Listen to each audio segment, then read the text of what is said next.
Hey guys, Infidel 1258 here. Today I'm going to share with you a clip from a recent members only live where myself and Blazekos or Blaze from Time and Attention are going to hang out and talk Splinterlands. We're talking SPS, DEC, DEC-B, the best cards that you need to have, growing your experience and you're extracting maximum value for your investment in Splinterlands. It's a fun conversation where I get to know one of my guildmates, and I hope that you'll enjoy these series too. If so, I'll invite more of the guildmates out. These are people who are passionate about Splinterlands, so let's let their voices be heard so that more people might recognize that there's really actually humans out there enjoying this thing. So I hope you'll get that sense from this conversation today with me and Blaze, and special thank you to him for being a participant and spending 2 hours talking all things Splinterlands. Thanks, guys. Have an amazing day. God bless. Hey guys, Infidel 1258 here. Hope you're doing well. I have a special guest today. Blaze has come to join me and hang out and talk about Splinterlands. Before we go any further, can you spend some time, maybe take a couple minutes and introduce yourself? Tell the guys about your crypto journey, your Splinterlands journey, whatever you feel is important for them to know about you.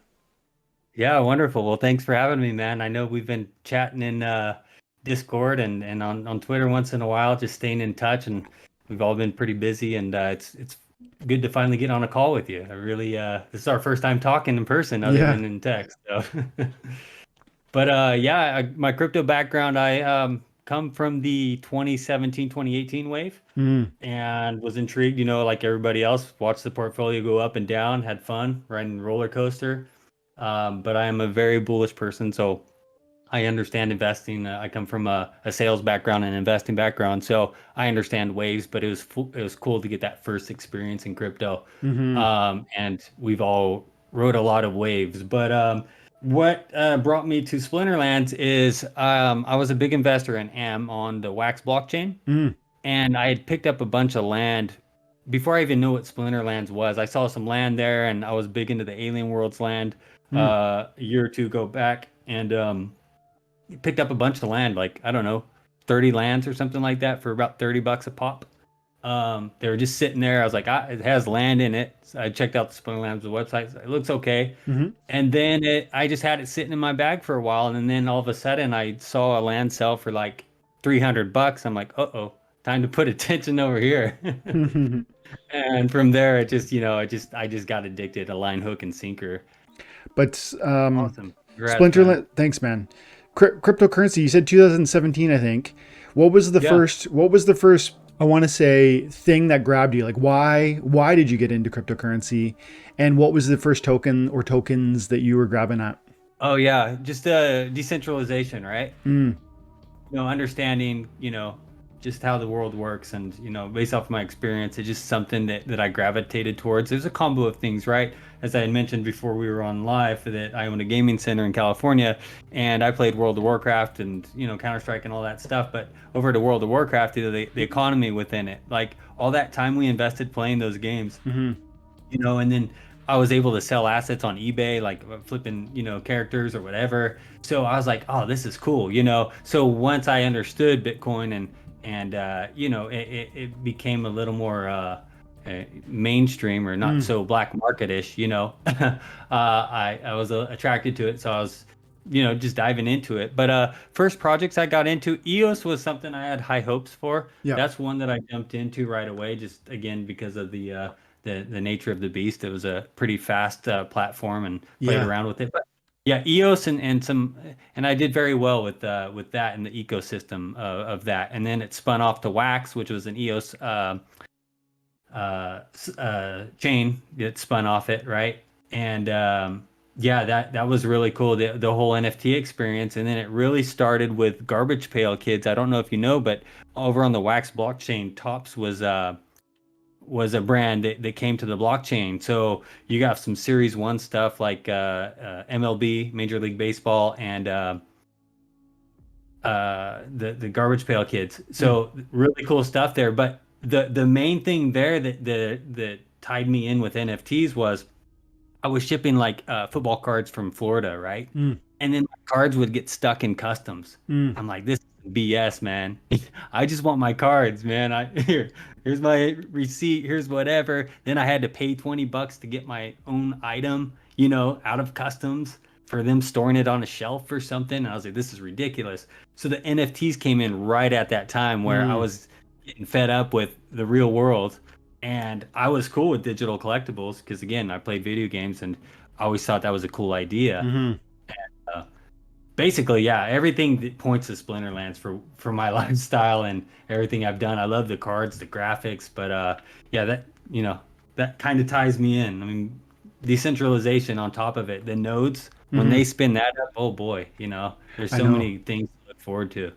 Yeah, I'm pumped about that. Also, the just another level of I think of it from a various levels. I think of it like it's another level of opportunity for me to extract value from something I'm already supporting and enjoying. But then also, I think of it from the perspective of like one more barrier, or let's say level of security that that hopefully will protect us and insulate us from government regulation oversight. Because often, we were saying before we went live, often those that sort of regulation and oversight comes in without clarity in advance. They just come in with the hammer at some point and they say like, hey, you've been doing things wrong for a while. And it's like, well, where were you to tell us how to do it right? You weren't. You didn't show up. You didn't give Right. any guidance. They don't want to give guidance. They actually want to come in my opinion, this kind of, maybe this is cynical of me, but I think I'm being truthful here and accurate when I say what they appear to want, the SEC in particular, and I think other regulatory bodies are similar, where they just really want a shakedown. They want to come in when your project has gotten large enough that they can squeeze you by applying that pressure and risk and threatening that sort of lawsuit.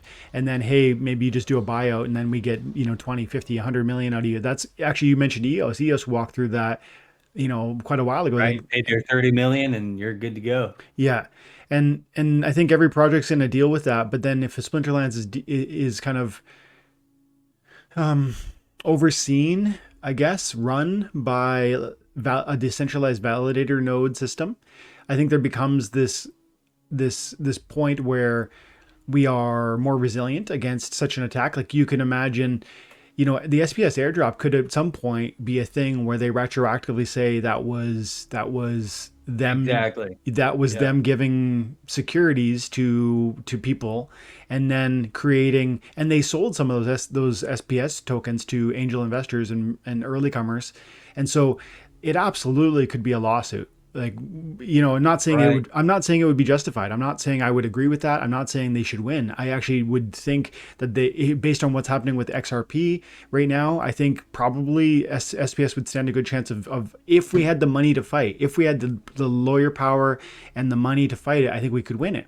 But you don't want to fight that fight because the government will pay as much as they can, like infinite resources, right, to just pay the best lawyers and to just drag it out, to just essentially bleed you with legal fees, so that you'd rather pay. So then we bring in validator nodes, and then it's not no longer being run potentially by this company that can be like sought out and like pressured in that way.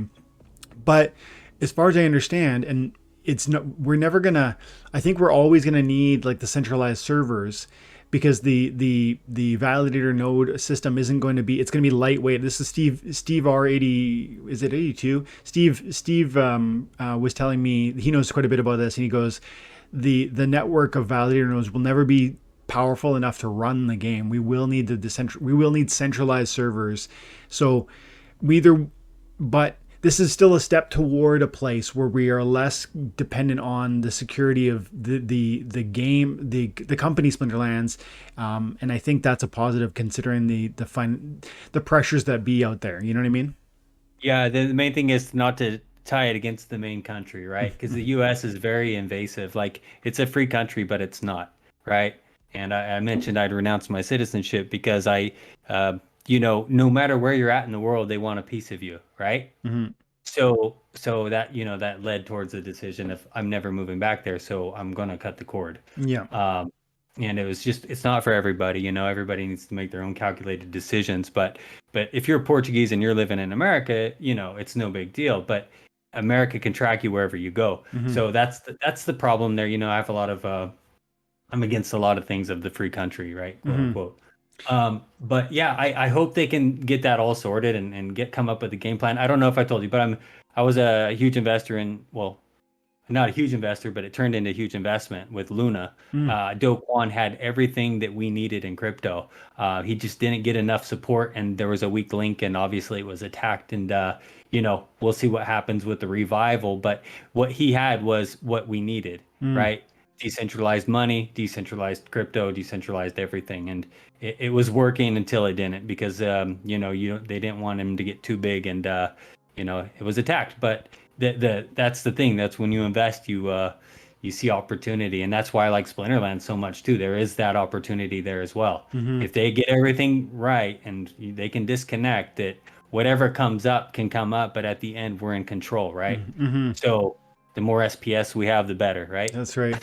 Yeah, that's the exciting thing. Speaking of SPS, I just after getting the airdrop, I clicked on stake here because I think, oh man, you just said it, like the more you have, the better. And I want so much more, but like I alluded to before we went live, there's so many, and you said something, I can never have enough of these things, whether it's cards, whether it's, SPS, whether it's DC. If once you really see where this is aiming, and if you have that confidence based, I think, on justifiable confidence in what this team is building, it starts to be a place of, you know I have to be reasonable here. I'm not going to spend every dollar I have in this ecosystem, but I really do want to make smart moves to grab more of them.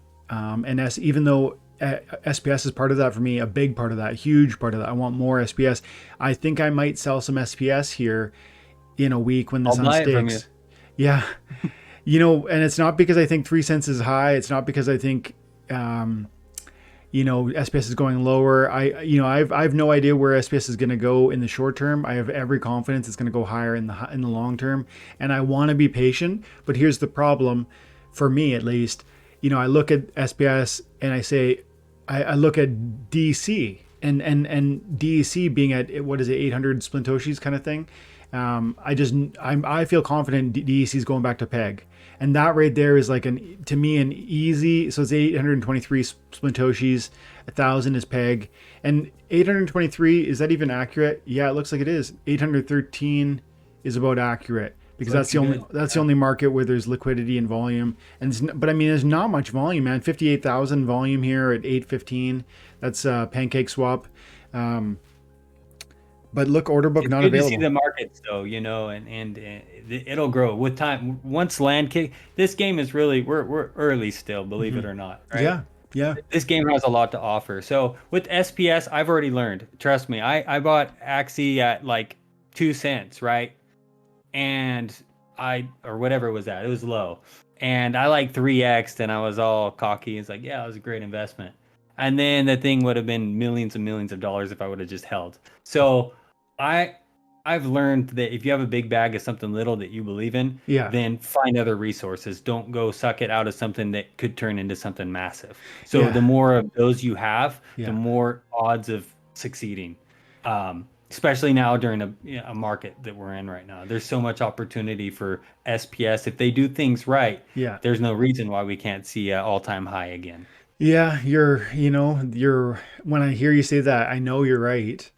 And so how does one navigate that? Because you know, you say like, don't sell the bags you believe in, and that's so true, because it's 100%. I believe SPS will be one day be $1. And I think every SPS I sell for 3 cents, I'm going to regret. But then you have to remember too that if those 3 cent SPS sales are moved into an asset that also does well, it's not actually like, so for instance, 3 cents, and if you imagine SPS goes to $1, that's like a 33x. But then if you compare that 33x to what you moved that value into, for instance, maybe you go out and you buy cards, and those cards go from a penny to 100 to $1. That's 100x. And so it's possible that a move that a sale at a loss, or a sale at a low price, can actually open up funds and move you into an opportunity that is a bigger multiplier than just staying, even though that's a 33x at the $1 mark would be so crazy. That'd be such a life-changing move. Hey, what do you think about that? Yes, sir. Yeah, I know that's, and I considered myself an investor, a collector, and a degen, right? And the balance of that is you can't measure it, right? Mm-hmm. Because the investor is the one that wins overall with me, right? Mm-hmm. But that collector is he's a pain in the ass, right? Because he doesn't want to let things go. But Yeah. then my investor side of me has to go, no, you got to let it go, right?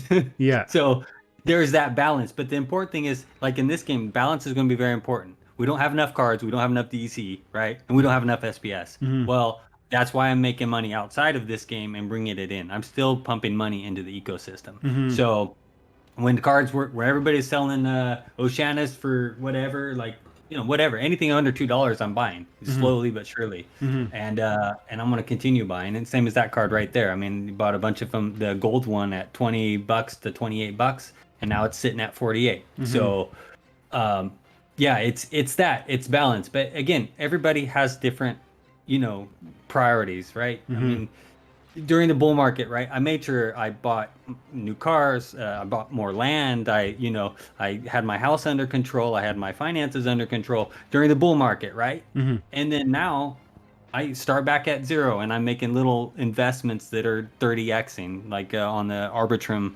um, uh, chain, for example. This is done very, very well. RDNT and Vela and the ARB airdrop that we're going to be getting now. So it's diversifying, right? It's very important. Even though you think you have the one, like Luna, I was way too Luna heavy. You buy it at 29 cents or whatever, it goes flying to $110. You think that it'll never end. Well, it can, right? Mm-hmm. So that's why it's very important when things go up. Like I think you were put in that situation with what did you do a while back?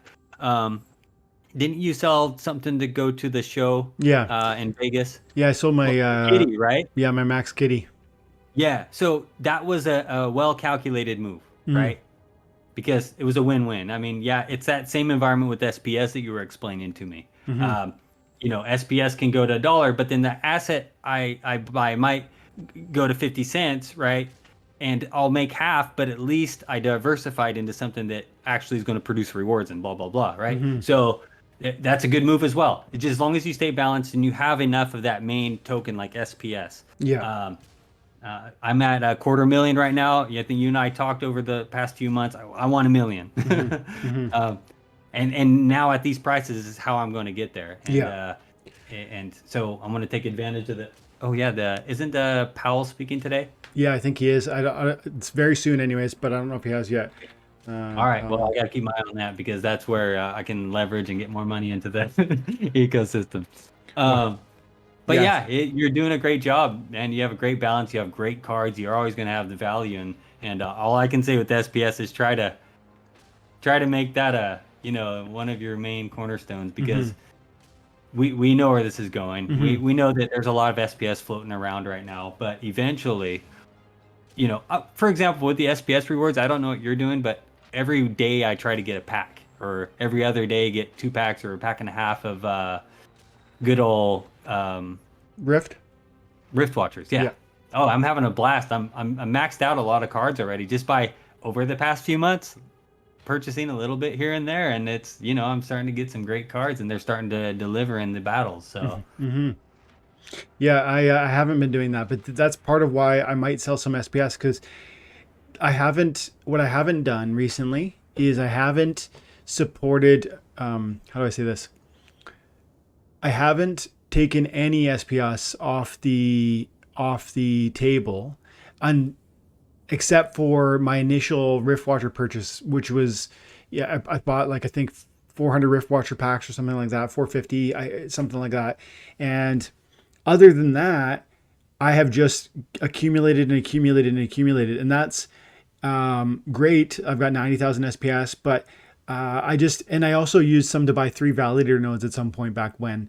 So I have at times bought things, but what I want to do is I want to stop doing these like big SPS sales, and I actually want to just like start taking if I make 6,000 SPS a month, I want to use maybe 2,000 SPS out of that and bring it and put it into DC or put it into cards or something like that. Cause there are so many things that I want and I'm making SPS, right? Like this was a win I had earlier and I wanted to see, I made 6 that's a good SPS, size. 6.3 SPS on this victory. And I'm, Awesome. daily I'm, probably 15, 20 wins. So like it's a substantial amount of SPS that's coming out of like, what is that? Yeah, You go say, that's $6 for a few minutes of your time.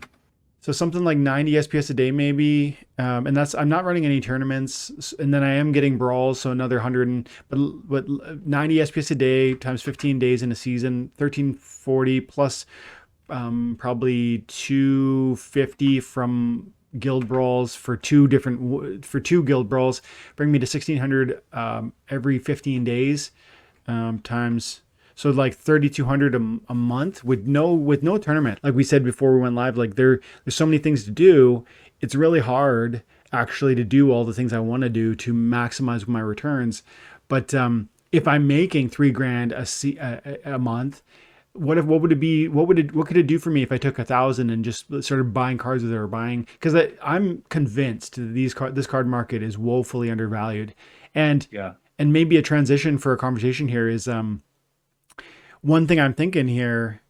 Even yes, I want more cards, but maybe I've got some cards that I could that could allow me to move around. So I was looking at it.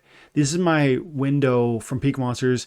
I have $1,309 worth of legendary Chaos Legion summoners that I own and that are not delegated. And these are not my top cards. So none of these are the ones I use. So all of these are extras.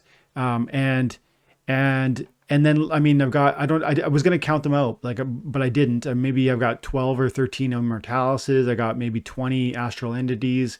I got maybe 10 more Lily Shield Paws. And I got a couple of these others up here. And I think to myself, the market value of these right now is still pretty darn reasonable. Like 1870 for a Yasik, 17 for like just the high bid. If I wanted to come in and sell right now, I could do for that, or I could put on the market and probably sell it later today at 1850.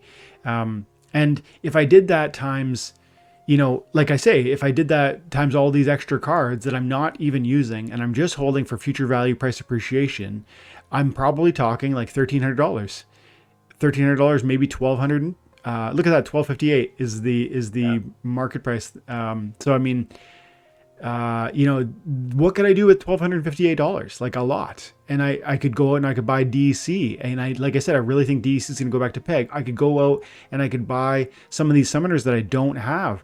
It'd be really amazing because I think more and more Wild is not really the place for me. I'm fighting in Wild right now. I'm in Champion 2, but I think probably Modern is where I'm going to need to move, as I would be better off moving to eventually, because I'm always probably going to be a guy with more new packs than most people, not than maybe everybody, but so I'm going to be a thriving Modern player, but I'm never going to have a full beta set. I'm never going to have a full alpha set.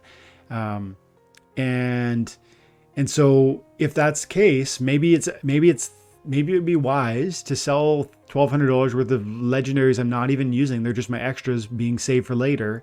And then go into some of these summoners, like for instance, the like I'll get a hold of a Max Gargoyle. I'm only at level 5. Get a hold of a Max Ilthane or a Max Fernheart.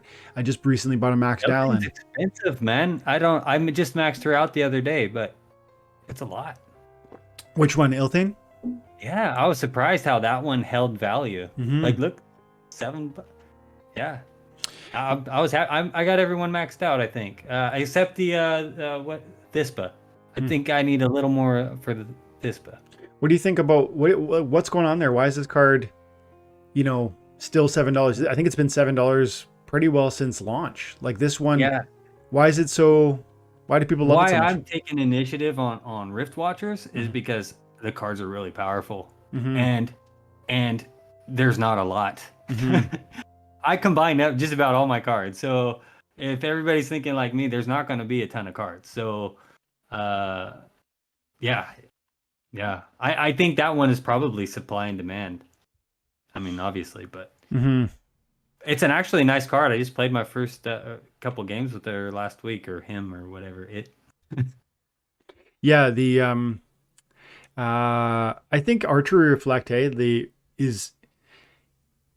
seems like, I think also not just Ilthane, but I think there's been a little bit of a resurgence, or like a bit of love going to that water summoner. He's not this one, Liar Deep Swimmer. I've seen this because now we have that archery only rule set, and then you throw this guy out there, and that you're going to hurt your opponent. Plus the armor. This is like, this guy's Yeah. built for that archery only rule set.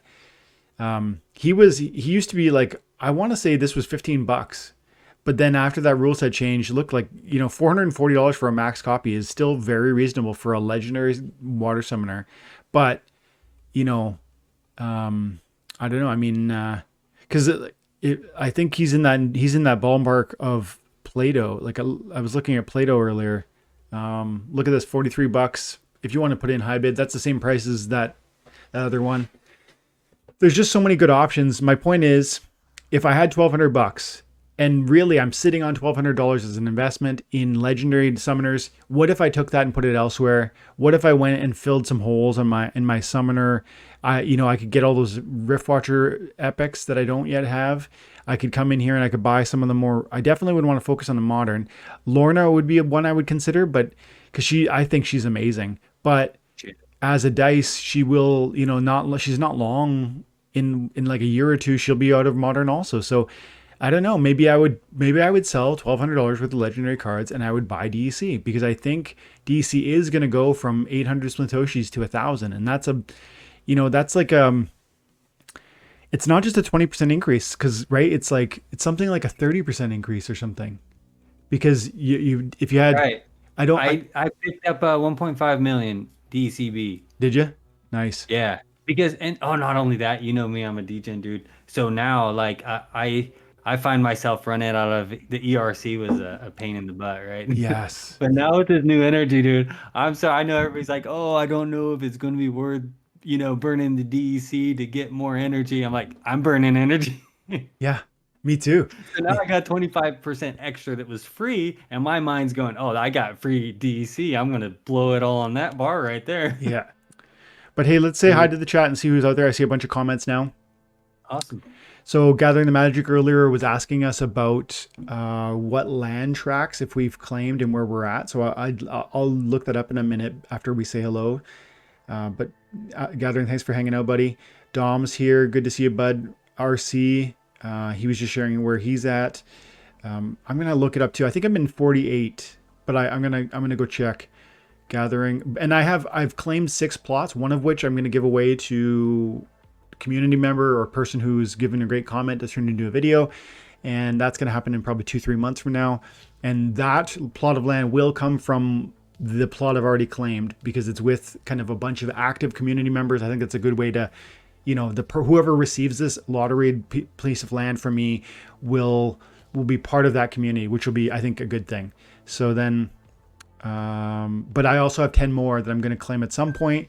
And if my XRP goes up more like it did yesterday, in the next little bit, maybe I'll get even more land. We'll see. All right.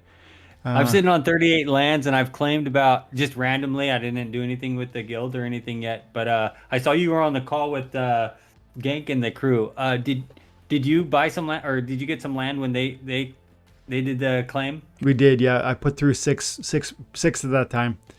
All right. And I got I'm sitting 10 on 24, so if the guild's going to do anything, let me know. Yeah, you know what I might do? I've got 10 more to claim, and I was thinking maybe on the 20, they're planning on saying for like the 28th or something, whatever day, there's a day that's set when we're going to be able to survey. So it might be cool if right then, we'll do a live with just a public live. And so you guys can come, of course, everybody here, and anybody who wants to really, who is like an active participant in the game, is paying attention. And that's going to be a good person to have as a neighbor. And so then, let's just do a big claim then. And who cares where we are? I don't really have any preference to like this plot of land, that plot of land. I just want to be near people who are paying attention, because you guys who are paying attention are going to be the ones that are going to be, developing your buildings, upgrading the keep and the castle, because we can do that cumulatively. And there will be times where we'll want to do that, or even striving to work towards the Praetoria secret. So for all those reasons, I really want to be near people who are paying attention. So yeah, I think what I'm going to do is do a live on that day, whatever day that is. And then we can just go live and survey right away too, which will be fun. But let's keep going here. Gathering, did he get in for the SPS airdrop? Were you playing this game when the SPS I airdrop was hit happening? that. Yeah, I got every single day of that. Nice. Didn't Chatter Very say rewarding. this is news to me? If this is so, Gathering goes. Didn't Chatter say SPS would be listed on the Exodus wallet? Is that have you heard that, Blaze? I have not. Yeah, I don't know. Maybe yes, maybe no, Gathering. And then he goes, time to swap SPS for GLX for the airdrop. Are you following GLG, GLX? I'm not really. Man, I made some, I sold a lot. I made a nice little chunk of change with it. Hmm. I come from a soccer background. I played since I was 6 till I was about, 30 or something like that. Um, and it was a big part of my life. And, I'm all into soccer, but I just found like there's a little bit of turnoff when like Aggie was hosting the meetings, right? Hmm. Like for the soccer game. And then like the people that were on the call didn't really know much about the game itself, and like I don't know, I think it's too early, so I'm just going to chill out. I sold some GLX. I have like 10,000 or something like that staked. um but yeah, I'm kind of I'm still on the fence. I don't know what to do there. It could be brilliant. It could be like NFL Blitz or something like that, really cool game to play. But I'm just going to kind of wait because I feel that it was too immature. Like it Hmm. wasn't mature enough to spread like this, like it is. I think that they need to like prove themselves more before I commit. I'm with you. I'm just quietly letting whatever my stake is accrue because I missed the whole. There was a time when the GLX was like really shooting up and I wasn't staking and I didn't have a bag yet. So I didn't sell into that. So now I'm just like, it's not going to be a consequential reward if I liquidate. So I'm just going to let it accrue and accrue. And I already have 10,000. So, it'll be a bag of accumulated assets that maybe turns into something and maybe it doesn't. And but, Yeah. Your um, buddy Jim said it right a while back. I think when it was at like 12 cents or 19 cents, he was like, well, what you're going to do is you're going to stake it and then it was going to wind down to like 2 cents. yeah, Or you can sell it now and then buy back when it. So he called that one. yeah, Props to him. yeah. Yeah, I It's a got while 10, back. just over almost 11th now, and I'm just gonna let it sit. And it's only 2 cents now, so what would I get? Like, is that 2 cents times 10,000? Is that There's your value right underneath, oh $247. yeah? See, I mean, come on, like I'm not Right. gonna mess No around big for deal. $247. I'm just gonna be like, whatever. It means that wouldn't move the needle for me in a big way, so I'm just gonna go ahead and leave that. And maybe it turns into this massive home run, and maybe it doesn't, and that's okay. I'm willing to gamble with these free dollars. Um, I saw a comment from I think it was Paul just saying who am I chatting with? Paul is Blazekos or is it Blaze KOS? First of all, Blaze, yeah, yeah. It's yeah. Blaze cost, but Blaze works because KOS is it goes way back to the gaming days, and then it turned into something else like Kill on Sight, and it ruined my whole thing. So Mm. I keep it in there, but people call me Blaze, man. Cool. And Blaze is like a big investor, been here for a while, and like looking at his deck right here, he got 3.3 power in here, 3.3 mil. Oh, really quick. Thanks, man. Thanks for inviting me into the guild. I reached out to you. I've been in for a while. It was well Hmm. before Christmas, but Hmm. no, it's good because I'm usually a lone wolf when it comes to this kind of stuff, and I felt like I needed to partake because that whole thing that was on the back burner of the whole brawls, and nobody really paid attention to that. I felt that there was some value there that I was missing out on, Hmm. and even though I'm not an asset yet. I do have some 6-2 games, but everything else has been pretty crappy. I mean, a couple of 5-3s and evens, but um, it's good to be involved. I'm Yeah. glad you welcomed me in, and I'll contribute right now with DEC. Hmm. That'll balance me out. I'm Yeah. not I'm not performing too well, but I will get better because I'm building my deck slowly, right? So Yeah. And same, like, honestly, same here, man. I mean, I think there's very few people in this game that can say that they've got it all and that they are, um, just throwing up aces in those sorts of battles. Like it's tough, man. Some of the competitors you go up against a guy who has 15 million power, and there's not a card in the game they don't have.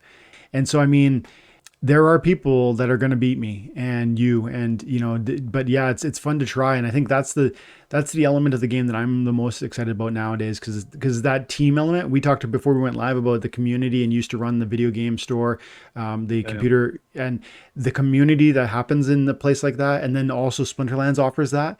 And I think Brawls is like this way where we get together and we play. It's like gathering, it's like we're all going down to the like basketball, to the court and we're going to play hoops together, because we are actively trying to strive for success together. When you play your battles, we want you to do well, and when I play my battles, everybody wants me to do well, because it actually has consequences for the team.